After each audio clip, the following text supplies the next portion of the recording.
Hey everybody, thanks for joining us. We have the honor of sitting here with Pastor Ken Roberts all the way from Cleveland, Ohio, here to Blue Oaks Operations Center in Brooklyn Center, Minnesota. Pastor Ken had a chance to come share with our congregation a message that God brought for him. But we wanted to dig a little bit deeper to some deeper spiritual questions we have of how do we find mentors, how do we grow spiritually, some of these things below the surface that we don't even think to ask. And when we do think to ask, we don't have the resources that we need. So thank you for being here with us, Pastor Ken. Thanks, man. I always love being here with you guys at Blue Oaks. Thanks. We love having you. Are you okay with some of our team? Yeah, I'm looking forward to this. Awesome. You know, whatever I say is my answers. It's not necessarily Blue Oaks, so take it with what it's worth. Very good. Thanks, Pastor. Thank you. Well, how you doing, Ken? I'm good, man. How are you? Doing good. Thanks for the opportunity to do this. So I'm always full of questions. Yeah, I know. I like that. So I've written down a top 5, but we'll go through the top ones and then see how that goes. All right, I'll give you what I got. That's all I can guarantee. And our first question is, how do you handle doubts about Christianity being the truth? And like, just a little context behind that is like, you know, we have people that are Muslim, Buddhists, people that say they're spiritual, and they all seem like they point to some kind of truth. And people will argue, well, you can do any of them as long as you know you're doing one of them. So how do you know Christianity is really the truth? Yeah.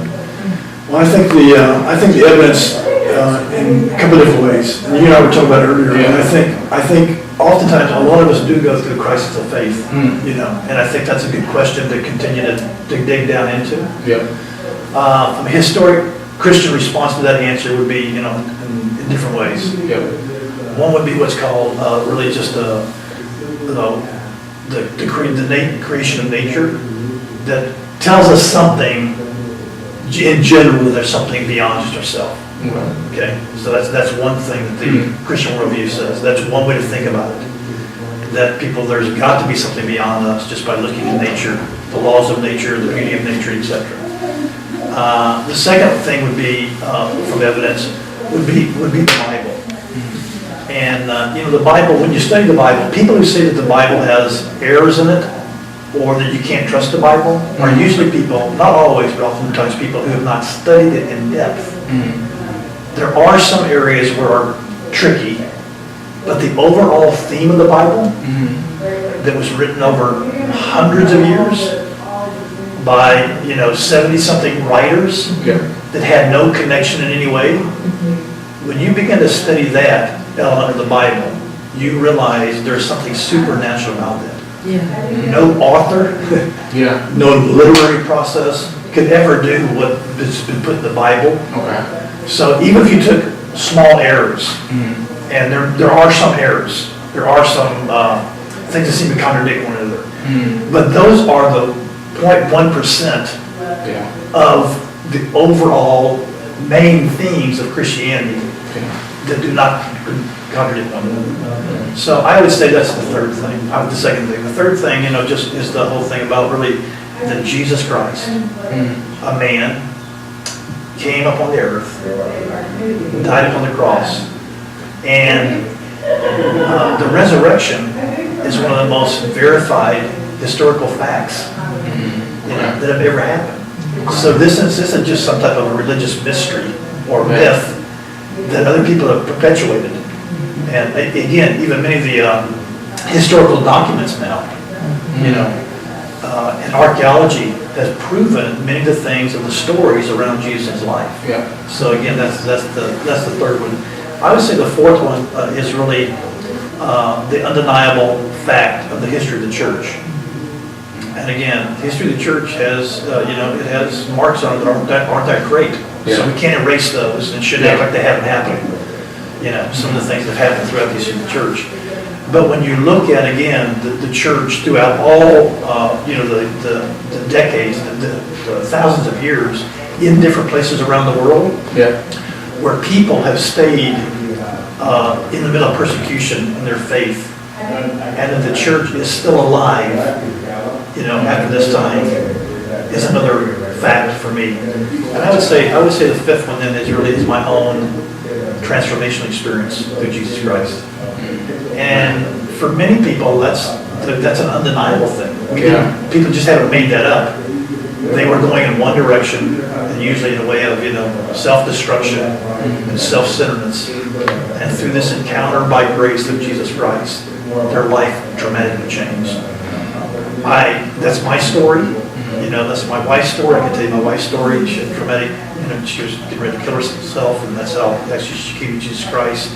The transformation I've seen in her life over 10 years couldn't happen without.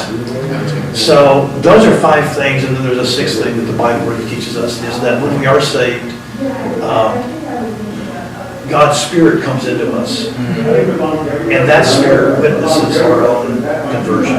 There's something in us that says yes to this. This seems right. There's an inner witness.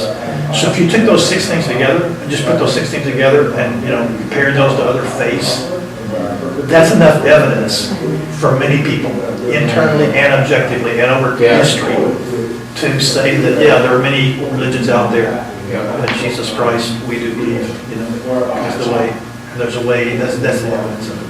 So when you've had your personal doubts, you kind of reflect back on those 6 things. Exactly. Okay. Yeah, and I've been saved since I was 7. I think I even mentioned that, and so I've been at this for a long time. But I've been through 2 or 3 crises of faith, where you're asking the hard question again. Is this thing true? Can I really trust God in this? Is there really heaven and eternal life?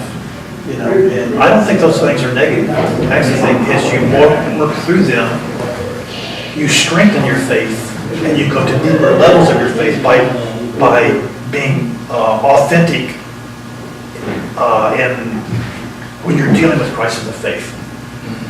So you don't just push them aside like, I don't really have them. You say, no, I'm going to look these in the eye, try to figure this out, go through it, and as you go through it, usually your faith actually even deepens.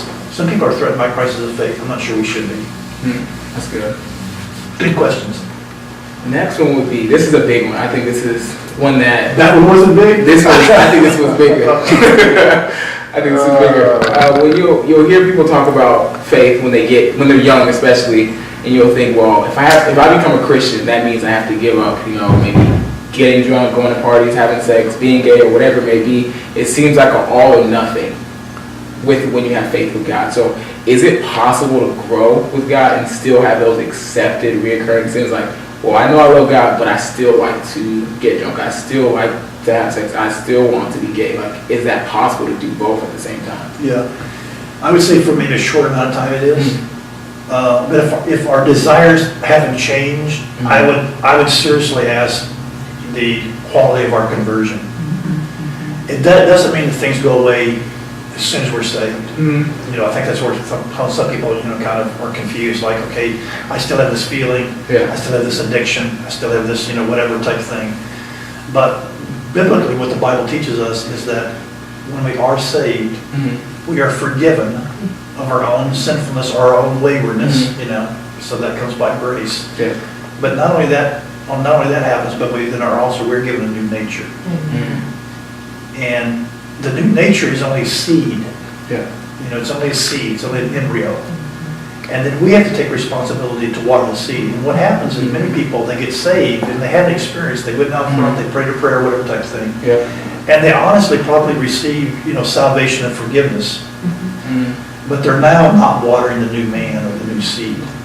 Okay. So they're saved, but basically their old nature is still what's dominating them. Okay. So they got forgiven, but all the other pulls in their life are still happening. So the Bible does teach us that, there's infants in our walk. Yeah. There's children, there's young adult, there, etc. So there is a progression, and the Bible gives latitude to that happening. Okay. I can't expect somebody who's fairly new to the Lord to be maybe the same place as others who've been in for a long time. But the Bible gives us that latitude. But the Bible doesn't give us excuses to stay there and still be an infant and still be doing these things. Yeah. We're responsible to feed our new nature. And I can guarantee you, if you feed your new nature, the old things you did desire, they will become less and less desirable. So yeah, for a while you can have those dual dimensions, but if their desires haven't changed, I don't want to challenge somebody's salvation, but I would challenge, if they've had a true conversion, and or are they watering the new man? That's what a lot of Christians don't do. Okay. And even religion doesn't do that. Religion doesn't help water the new man. Just because you're going to church and getting more religious and, and going through the systems, you've got to do certain things that are, and then it's growing more and more and more. I use this illustration. I have a, grandson is almost 2.5. And when he was 6 months old or whatever, 5 months old, he was still trying to figure out how to sit up straight. Yeah. That's normal. Okay? He was a person, but he wasn't a mature person. Correct. Same thing happens with a believer. We're a new believer. Yeah. We'll never be a different believer. We're a new believer, but we have to mature. But if you don't feed your new man, your old nature is still dominating your responses, and you're still a babe doing like this. And that's why a lot of believers, they're saved. I think they're going to heaven, but they're not watering their new man, and they're not becoming mature in Christ. So, long answer to your question. I think if those old habits continue for over a long period of time, I don't think they can go hand in hand as a true conversion to Jesus Christ. It may take a while to get out of them. There are steps we have to take. Yeah. But it's not like that we can just marry them together like everything's okay. No, it's not. Biblically, the Bible doesn't give us, I think, that ability. There has to be an ongoing progress. Yeah. And it's by dealing with the old man and watering the new seed that's there. It's a tough question. What are some practical ways of watering the new man? 'Cause I think it's just like people, hey, pray, read your Bible, go to church. But is it deeper than that? What does that look like on an everyday basis? Yeah, I think that's a start of it. That is the foundational start of it. I mean, what is prayer? Prayer is really opening yourself to have a conversation with Jesus. Yeah. When you think about that. And so when you think about prayer, it's like, okay, I want to begin to at least have this conversation, and it can be a normal conversation. Help me with this. I don't understand this. I'm here. I'm feeling in temptation. Will you give me wisdom here? Just like if I was talking to you. Yeah. That's how our relationship should be. That grows over time. The more we do that, the more we will recognize our Savior's voice.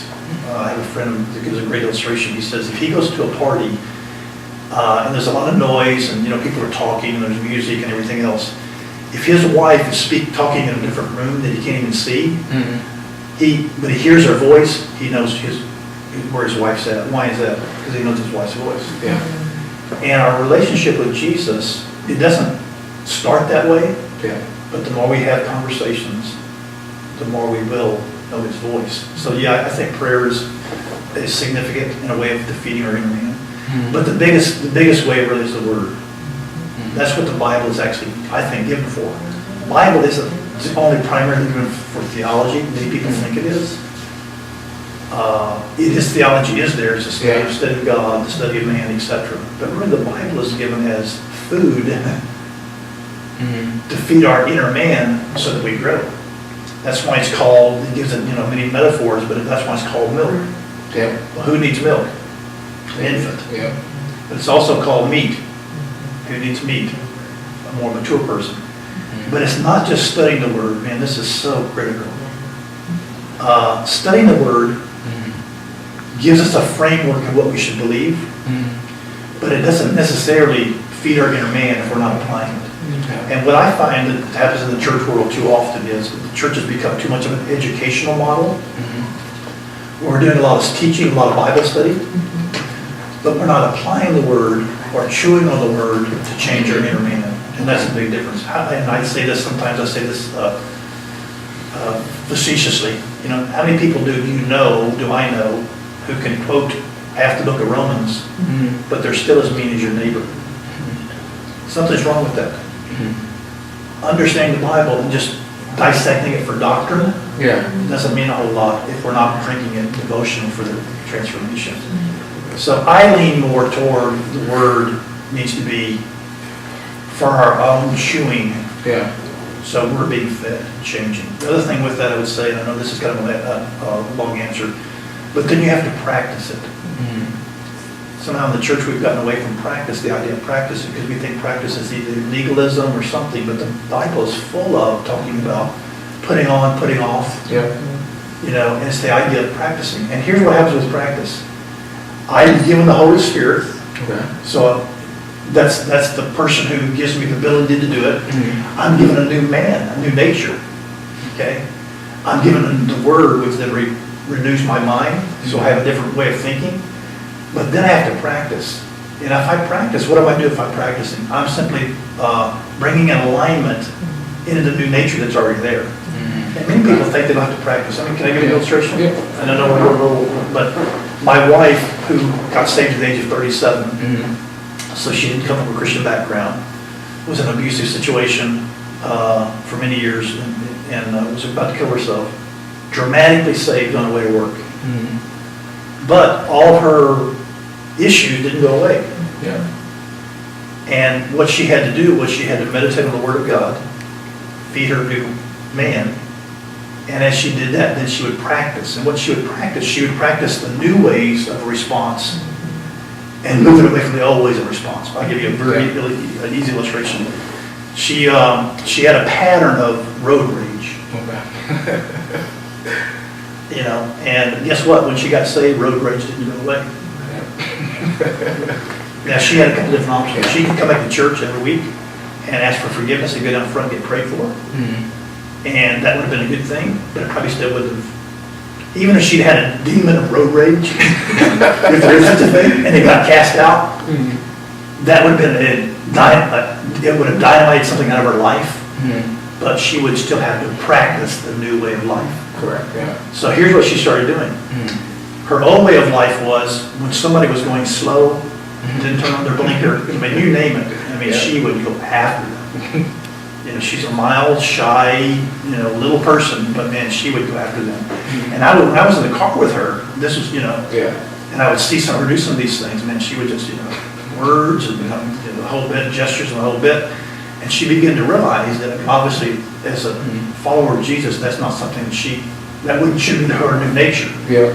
So she started practicing, blessing those, that's what Jesus said, instead of cursing them. Okay. That simple of a practice. So let me just ask you another question. Is what Jesus said in the Bible just some nice things to put in red, or are they things that if we put them into practice today, they will have the same transformational power in our life? And the answer to that is yes. Yeah. So she started taking something that simple, and it didn't change overnight. Yeah. So, but 1 out of 10, she would bless. The other 9, she was still cursed. But guess what? Exactly. 5 years later, and now it's 10 years later, guess what? Now it is 9 out of 10 she blesses. Yeah. And it's 1 maybe that she will then have an attitude with. How did that happen? Power of the Holy Spirit, new nature, transformation of the mind, and practice. Yeah. I can tell you, man, that has application in so, you just name it, that has application. But see, that's how people change. I don't think in the church we do a good job in giving people a template of really how transformation occurs. It's like this. It's like if we took marbles and put them on the table, they scatter everywhere. That's kind of what we do in church. We have all these different things: prayer, worship, tithing, young adult meeting, men's ministry, prayer meeting, Friday night, whatever type of thing. And those are all good. Yeah. But they're usually not tied together that helps answer the question you just asked me. If somebody were to ask me, if someone were to come to me and say, you know, I think I got this Jesus thing.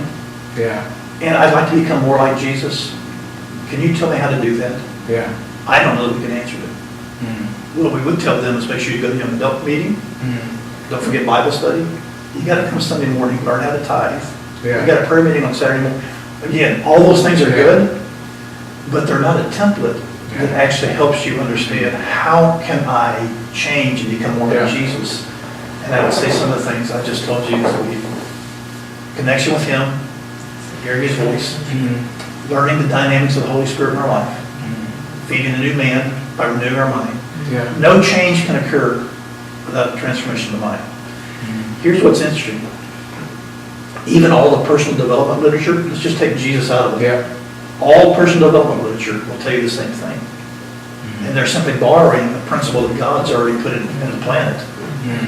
That no transformation occurs apart from changing our mind. Yeah. But what's he done with us? He's first given us a new nature.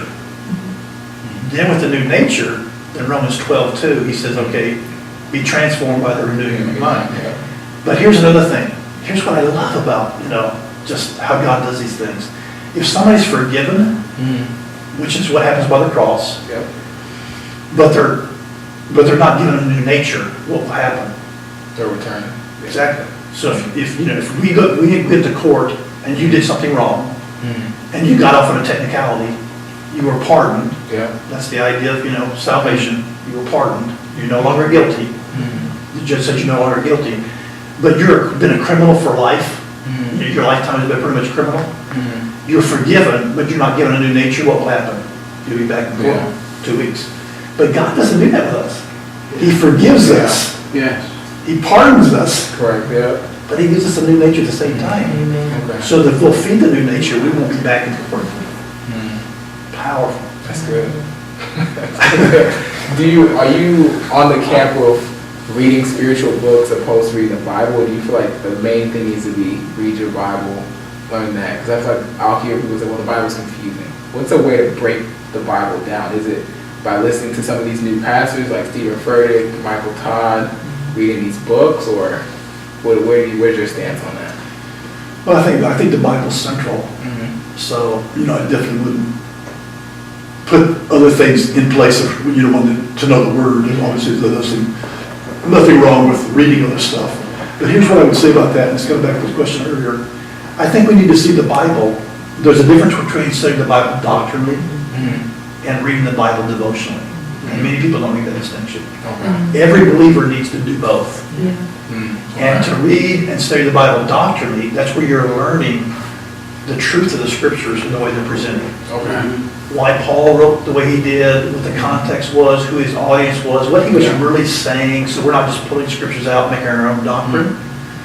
So every person really needs to learn to study the Bible doctrine. That's where it is where when you go to church or you go to a Bible study, or you have good teachers who have put together material. So you're studying through books, learning the book in a doctrinal way. Your understanding what grace means from Romans and etc. All those type of things. That's really good. But there's a difference in reading the Bible and studying the Bible doctrinally. But then there's also reading the Bible devotionally. Okay. Every believer needs to learn how to do both, and then do both. Devotionally is simply, I'm now reading the Bible for God to speak to me through the Word to me personally. It's not my doctrinal grid. I'm not trying to make a doctrine out of it, but I'll be reading the Bible. I'm in the Psalms right now. I'll be reading something, and just my spirit connected with the Word, He's feeding me. It's not my intellect that I'm trying to dissect now. What is this? What's the Hebrew? What's the whatever? What's the whatever? What's the whatever? I'm not trying to make it educational now. I'm trying to make it, this is now milk or meat for me in my own spirit. So learning how to study the Bible doctrinally and devotionally. I would say reading other material is excellent, and listen to other speakers and preachers and whatever is excellent. But the other thing I would say is it's made it too easy that we don't do the work ourselves, and therefore we substitute what our own growth should be. Wow. Okay. By just, why should I read and study the Bible? I'll just hit the podcast and listen to sunset. You'll never grow up and do your own journey with Jesus by doing that. So again, those things should be augmenting your own life, augmenting your own diet. Okay. Yeah, that's personal conviction. Well, maybe that's what we should say. Go ahead. These are good questions, man. I think this is one that I'm really passionate about. It's like being at Blue Oaks, you can see that they have interracial marriages. The pastor is an interracial marriage in itself. And I've always grown up with, being Nigerian, went to a Christian school, primarily white. So I've always been in this intersection, like different races. But I find that a lot of people don't get that experience. They either grow up in an all-white church, an all-black church, or all-Asian church, etc. You name it. So my question is, do you think it's necessary to seek diversity in your walk with Christ? Because are you able to see the full picture of Christ if you're only looking at it from one lens of race? Like you're only seeing it from how white people look at it, black people look at it, etc. Yeah, I think it's necessary. Yeah. I think that, we do limit ourselves and limit our experience and limit our maturity by just looking at it or living at it through one box or through one lens, for sure. And we've all said, the heaven and the kingdom is going to be the diversity of all nations under one umbrella. I think the thing that's often challenging, it shouldn't be, but it is, the more variables you add in any dynamic, the more maturity it takes. Yeah. Okay? Let's just put it this way. If you and I had 3 friends, and we're all pretty much the same, Yeah. we like the same thing, we like the same sports, we like to go to the same places, no big deal. Yeah. It's easy flow. Add 2 others who are different, Yeah. different backgrounds, they don't see things the same way, they don't really want to go the same place we do, they want to do something different, but they're still part of our, Yeah. our gang. It takes more maturity to embrace that.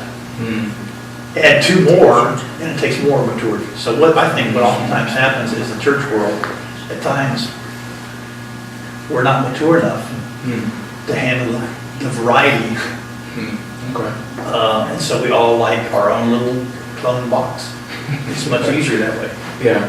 And so I think the more the church will mature, and the church would mature more, Yeah. the more the diversity is really involved with it. Oh, that's good. We need one another. Well, that was all my questions. Awesome. Stuff. I hope it was helpful. We went for it. We did. Thank you very much. Anything I said that you didn't agree with, this was not endorsed by Blue Oaks, this was me.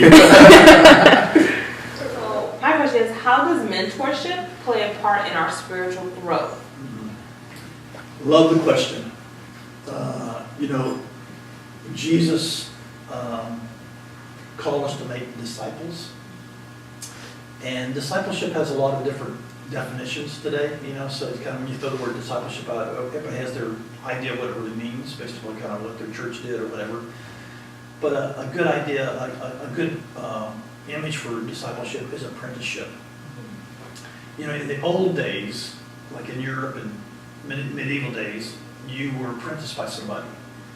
Matter of fact, they tell me that if you were a master of something, you didn't write down what you did.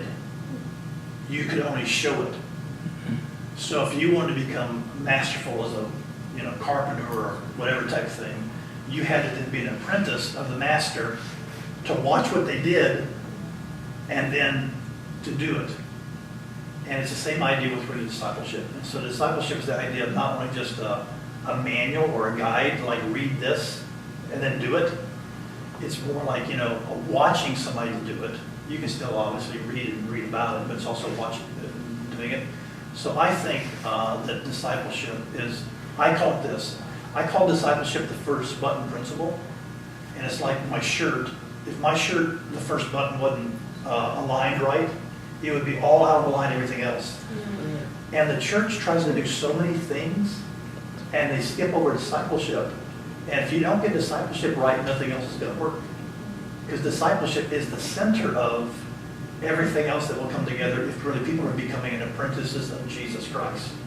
People will give, people will serve, people will sacrifice, people will walk in unity. I mean, people will do so many things if they're actually, the first button is there, and they're becoming an apprentice of Jesus Christ. And that means an apprentice not just some cause, some vision, some charismatic leader, whatever, but really Jesus Christ. So I think discipleship is crucial. Here's what I find in some of my travels, and I call it this. I said right now there's 3 primary models in the church in the United States. This is a broad generalization, so there are exceptions. But I see 3 broad models. One is an education model. And the education model is simply that. We teach, and there's a talking head, and we teach, and we get information, we get more knowledge, and we teach, and etc. Again, in general, there's nothing wrong with that. But information alone does not bring transformation. And the church, we seem like we don't get that. It's just we do another series, and then we do another message, and then we do another, Bible study, and then we do another Bible study, and then we do another Bible study, and then we do another Bible study, and then we do another. And just the information itself does frame, it helps us understand. Yeah. But information alone never brings transformation. So we have a lot of educational models. Those mainly came out of the 40s and 50s, but they're still pretty, matter of fact, for a long time, many churches were built around the teaching gift.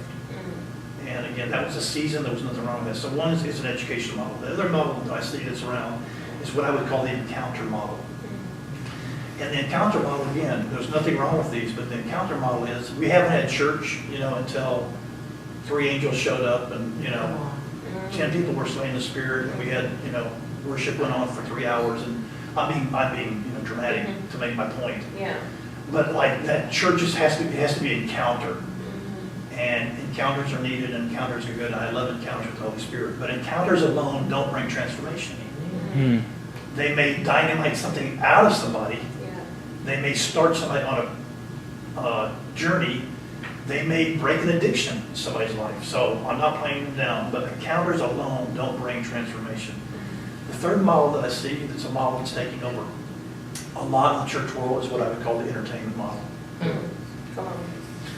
So you have the educational model, you have the encounter model, the entertainment model. And that's what the entertainment model is that basically, you give me 70 minutes of your time, you'll like this. The lights will be great, that we've got a fog machine going, and I'll tell you a little story, and children's ministry is going to be awesome. And I do understand some of the dynamics of those models. I actually work with some of those, so because it's trying to engage the culture and people who don't know church again, whatever, so I do understand those, but entertainment alone is not going to bring transformation. All the stats show that. Just because people are coming on a Sunday morning and liking what they see on the stage doesn't mean transformation. So the model that I'm appealing for is a transformational model. And that is discipleship at the core, where people through relationships, this is back to the mentoring question, but people through relationships, because discipleship mainly happens on a relational bridge, are being transformed by watching what other people do, being encouraged by what other people do, being instructed by what other people do, and practicing together so that the outcome is transformation. And that, I think that really does happen by practice. So discipleship, let me give you another thing. And I say this is for dramatics to make the point. Many churches prostitute discipleship. Come on. Here's what I mean by that. We say we will disciple you if you'll feed our machine. I'll disciple you if you'll be on the worship team. I'll disciple you if you'll lead a life group. I'll disciple you if you'll be my armor bearer. Type of thing. But I believe that's wrong. Because discipleship has to do with you in your journey with Jesus, with who you're to become and what you're to contribute to his kingdom. And it will be, probably inside of a ministry context, so there's nothing wrong with that. But we only do it if you give me something. Instead of, Paul said in Ephesians, that apostles, prophets, evangelists, pastors, teachers, they're for the purpose of all of us being built up into Christ. So we're doing a disservice to people as leaders if we're not building them up into Christ. If we're building them up into our vision, Come on. into our doctrinal statements, into our church systems, into a charismatic leader, those type of things, we're actually doing them a disservice. So discipleship is really helping the person be built up into Christ and helping them to fulfill the journey in their own life. And so I would want to disciple you because you're a sister in the Lord, in the kingdom, not because I can get something out of you so you can give back to what I'm doing. So I just think we have to relook at the whole thing. The other thing about discipleship, and it has to do with mentoring as well, is that really a holistic view of discipleship is it's our spiritual life, our personal life, our vocational or professional life, and our ministry life. Because that's the holisticness of who you are. So when you think about discipleship, I don't think about just only your spiritual life, but it's the other areas of your life as well. And here's the thing that's great about mentoring. You simply find people who are ahead of you in those areas who will help you. So if it's in your spiritual life, then it may be a certain person, you want to learn from them. But it's in your marriage. If it's in your marriage, it may be somebody totally different. It's somebody that you respect. They're, years down the road in their marriage. But if it's somebody in your professional life, it may be somebody totally different. So the church can be very diverse in how we do mentoring based upon which one of those areas of our life that we're trying to grow in at the time. And when you look at all four of those together, spiritual, personal, and by personal I mean marriage and family and finances, your vocational or professional life, and then your ministry life, all those together, that's a holistic grid of who you are. And you're being discipled into the whole person that you've been created to be and what you've been created to do. That's good. Wow. That was a long answer That was to a good. short question, but mentoring and discipleship is central to the church, and I don't think we're doing a very good job. What do you see happening in the church world today? Yeah, I get a chance to travel quite a bit. I grew up in the church, so that's been my history. I've always studied the church, and I've always been able to kind of cross over lines too. So I have a history, I have a tradition, that I grew up in, and a fairly good one. Yeah. But I was never contagious in that box, so it's helped me to go and appreciate the beauty of the body of Christ and different traditions. And now I get a chance to kind of travel quite a bit. And one of the things I think is happening today, which I think is a good thing, is I think that the church, we are rethinking two things that are pretty important. One thing, I think we're rethinking the gospel. I think that we are coming back to ask the question, what is the gospel, and then what does it really mean? And so, because what happens is we get a lot of clutter around it over years, not even by wrong intent. Yeah. But we just kind of add and add and add and add, and over time, maybe during that time and season, it was necessary, but then it's adds and adds and adds and adds. And so right now, there's a whole thing, and you may be aware of it, but it's called deconstructionism. Many people think deconstructionism is negative. I actually today don't think it is. What deconstruction is, it's taking it back down to its basic rudiment definition. Gotcha. And I think we need to do that with the gospel. We need to ask ourselves the question, what is really the gospel, and what does it really mean to follow Jesus? Because we built so many other things around it. And what Jesus said, he said, hey, come and follow me. Yep. That's simple. Yeah. And I think that's where we need to go back again. What does it mean to be an apprentice, which would be a better probably term than disciple today in our culture? It's just the idea, what does it mean to be an apprentice of Jesus Christ? I would bring people back to that, get rid of all the other, confusion, and start back with the core and build from that. And that is, to me today, that's part of my thought. Is like, I love this man Jesus. Yeah. This man Jesus loves me. He's the one I'm following after. Yeah. He's the one that I'm, in relationship with. He's the one I'm trying to become like. He's the one I'm partnering with as I'm kind of trying to do this journey. And get away from all the other stuff. Because if you ask most people, what's the gospel and what does it really mean to be a Christian? Man, you would get so many different answers. Yeah. And basically many people think, a Christian is simply, I've adopted that worldview. I'm not an atheist, I'm not a Muslim, and I go to a Christian event for Easter and Christmas, so I'm a Christian. And yet, that's not anything at all about what it really means. And if I had to boil it back down, I would say, Jesus said to his disciples, hey, why don't you come follow me? I can guarantee if people will make a commitment to follow Jesus, it'll simplify their life and it'll revolutionize their life as well. So I think that's one quick question people are asking. And here's, I think, the second big question is, and it's a very simple, same idea, re-asking, what is the church? Yeah. I mean, really, it's just like there's so much confusion right now regarding what is the church? I got a great illustration of this, at least I think it's great. The U.S. Capitol building, about 2 years ago, was being refurbished on the outside in Washington, D.C. So they had all these scaffolding set up. And with all these scaffolding set up, they also had like a black veneer cloth to keep the dust and the pebbles from hitting people or whatever. And if you didn't know that was the U.S. Capitol building, because you could see the silhouette kind of behind it all, if you didn't know it was the Capitol building, you wouldn't have any idea what it was. Yeah. And that's exactly what's happened in our culture today. Over the centuries, we built up so many other things around the church. Wow. Okay. And when people look at the church, like if they didn't know this was the church, they wouldn't know this is the church. Because in a lot of ways, it's more of the systems, it's more of the patterns, it's more of the performances, it's more of the everything that's been built around the church, over the years, which during the centuries, probably when it was being built around certain things was not that bad. But we just keep laying on another layer and more scaffolding, another layer, more scaffolding, So if I were to reduce the church again, start back to the simple definition, I would go back to Jesus. And what did Jesus have? He had a band of disciples on journey together with Jesus in the middle of them. That reduces it. That's what, and everything else that around the church, everything else that we do, where we're taught, we come together collectively, we worship, we have, life groups, we have young adult groups, whatever it be.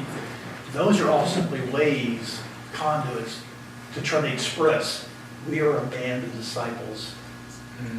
Jesus in the middle of us on journey together. So all the structure's going to change, but why we're doing what we're doing, it would kind of help us to answer the question. And then here's another thing that I think is really sad today. I've got a son who's, Brenton is 35. He's a professional musician. He's a bright thinker, etc.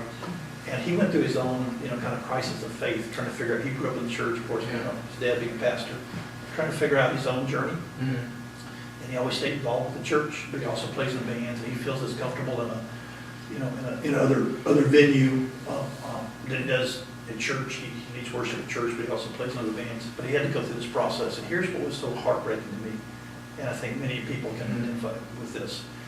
The church should be the safest place to have dangerous conversations, but it's not.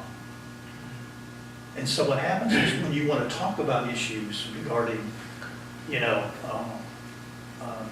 gender differences, or the creation account, in Genesis that people are being challenged with, and, or other stuff like that, the church should be the place where those conversations can be had and can be heard, instead of it being shut down or giving you the standard answer that then it doesn't help anybody, and you're pushed out to not being able to have the conversations around people that really should be able to do it together. And I think it's hurting, a lot of times with the young adults. And I know Blue Oaks isn't that way, so that's good. But to have the conversations, I don't understand this, or to say, what about this, or, but what happens is the power base of the evangelical church in the United States is still basically by older males. So the challenge sometimes then is we don't know how to answer it, or it's threatening, so it's just shut down. And that's pushing a lot of young adults out that they actually should be around the table having a conversation. So how do you feel we start to change that? It's going to be by the right leaders that are going to model it, and probably younger leaders or older leaders that maybe secure enough that they want to learn as well. They're there to listen. What we need today is we need mothers and fathers in the church. Amen. That whole dynamic is totally different. Instead of I'm the leader and I'm the authority here, but when you start having mothers and fathers that are truly mothers and fathers, it's a whole different dynamic. I want to talk to my son. I want to learn from him, and I want to help him by what I know, and also tell him what I don't know. And so I think mothers and fathers are needed in church today. You ask good questions. Appreciate it, man. Thank you. Thank you.